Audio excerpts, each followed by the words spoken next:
경건보다 은혜다. 폴 워셔 목사님 설교 녹취입니다. 첫 번째, 부흥은 완벽한 여건에 위대한 사람에 의해 오지 않습니다. 부흥이 오기 전에 먼저 우리가 완전 퍼펙트해져야 한다고 생각하기 쉽습니다. 제 생각에는 그런 식의 부흥은 결코 오지 않습니다. 아시다시피 우리가 완전해지는 날은 결코 오지 않기 때문입니다. 저는 이것이 매우 중요한 개념이라고 생각합니다. 우리는 모든 부흥의 길을 제대로 다 닫고 준비한 후에 그제야 부흥이 올 것이라고 기대한다면 그런 부흥은 결코 오지 않을 것입니다. 아시다시피 모든 것이 제대로 정비되는 날은 결코 오지 않기 때문입니다. 또한 어떤 위대한 사람이 나타나면 그제야 부흥이 올 것이라고 생각하기 쉽습니다.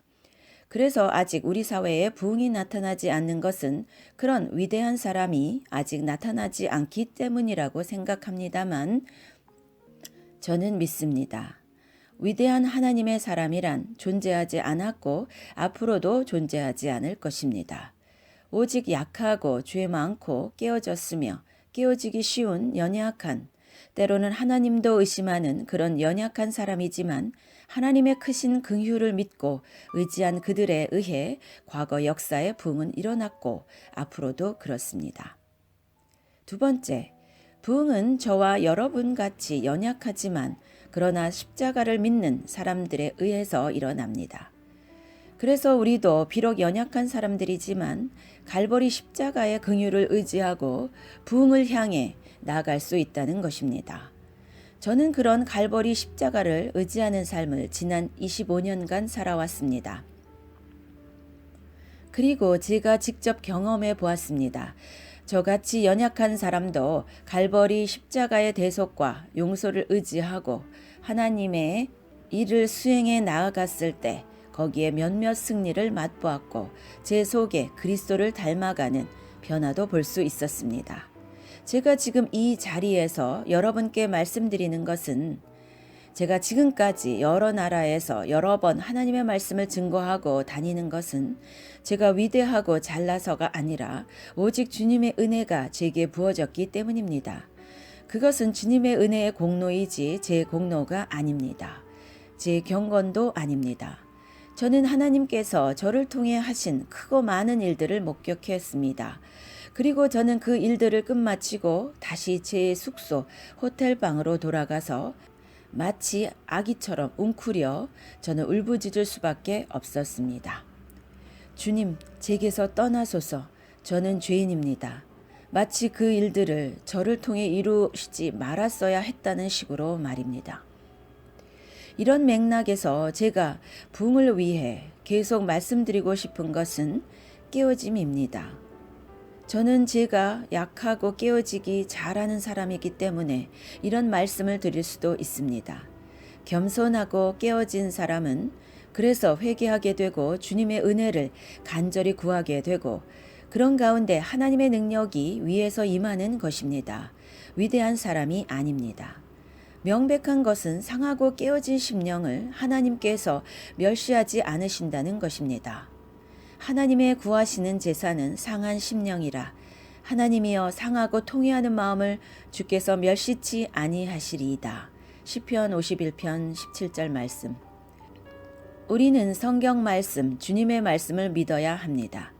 무슨 뜻인가 하면 그리스도인으로서 할 수 있는 가장 어려운 일은 하나님의 말씀의 거울에 자신을 비추어 보고 자신의 모든 도덕적 결함을 본 뒤에 하나님이 나를 그분의 말씀처럼 사랑하신다는 것을 믿는 것입니다. 그래서 자포자기하지 않고 벌떡 일어나는 것입니다. 그 믿음을 가져야 합니다. 그러나 이것은 쉽지 않습니다. 어려운 일입니다. 그러나 반드시 그 믿음을 가지셔야 합니다. 부흥은 위대한 사람, 잘 정비된 위대한 여건 가운데 오는 것이 아니라 연약하고 깨어지기 쉬운 사람이지만 갈보리 십자가의 공로를 믿고 하나님을 의지하고 벌떡 일어난 사람에 의해서 오는 것입니다. 세 번째, 경건한 삶도 필요합니다. 그러나 초점은 은혜에 맞추십시오. 만약 여러분이 저희 집에 오셔서 약 일주일 동안 저랑 같이 생활을 해 보시면 여러분 대부분은 저에 대해 크게 실망하실 것입니다. 저는 여러분이 저를 보고 폴 워셔는 외식하는 사람이다, 이런 평가를 내릴까 두렵습니다.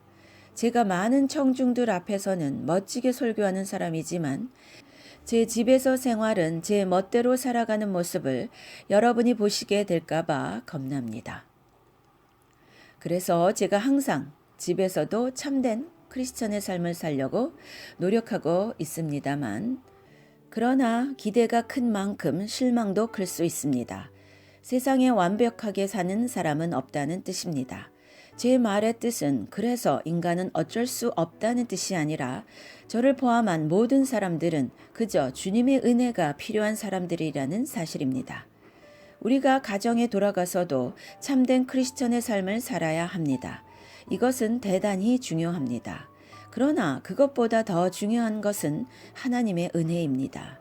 그래서 우리가 열심히 자신을 고치고 옳게 만들면 그제야 하나님이 나에게 역사하실 것이라고 생각하기 이전에 자신의 무능함, 깨어짐, 연약함을 그대로 가지고 주님의 은혜를 사모하는 것입니다.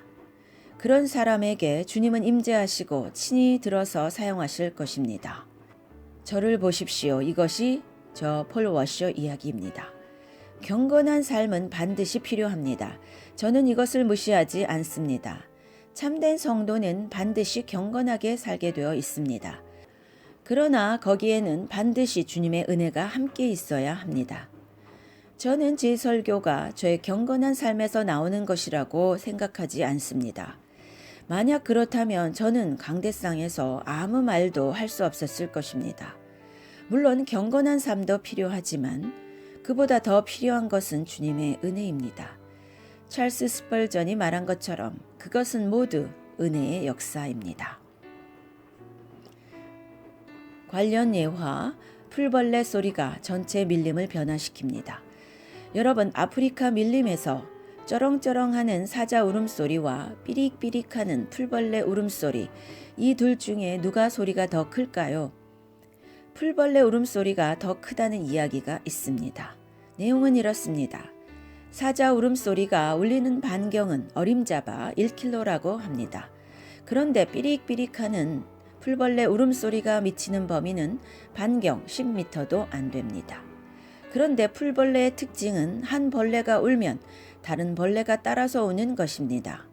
그래서 한 풀벌레만 울면 여기저기서 풀벌레들이 따라옵니다. 밤새도록. 그래서 풀벌레 울음소리는 전체 밀림을 가득 뒤덮습니다. 한 마리 풀벌레 울음소리가 전체 밀림의 풀벌레 울음소리를 일으킨다는 것입니다. 물론 그 풀벌레가 이제 그만 울고 쉬려고 해도 그때는 다른 풀벌레가 우니까 또 따라서 울게 됩니다. 이렇게 풀벌레는 매우 작은 곤충이지만 전체 밀림을 밤새 깨운다는 것입니다. 아멘.